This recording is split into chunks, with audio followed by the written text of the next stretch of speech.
From a young age, I understood what it felt like to live between two worlds, and how easily identity can be questioned or misunderstood when you do not fit neatly into one box. When you hear the word displacement, you might think moving something from one place to another, and you wouldn't be wrong. But when my people hear that word, we think of the impact, loss of language, disconnection to culture, and losing that sense of belonging. Today's summit is important because it allows young people from all across Queensland to come together and discuss problems within our communities and bring them to attention to the government.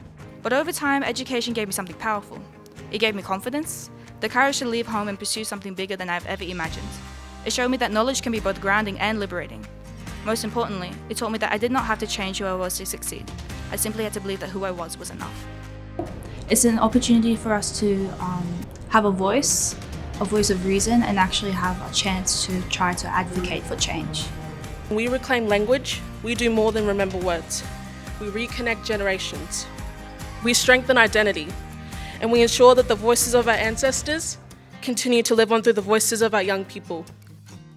Our First Nations children have rights. Their identity is critical to who they are. And it would just, the more that we hear from young people that stand in that strength and, of identity, of sovereignty, the more that we start to become accustomed to that in these types of spaces. I think that at some point Queensland will start to recognise the significant contribution that First Nations children and young people make to this state. What I am asking for is nothing more than a right that has been withheld from us for too long. We could inspire Indigenous youth to break the chains that bind them to the system and finally fill the void where displacement is replaced with belonging.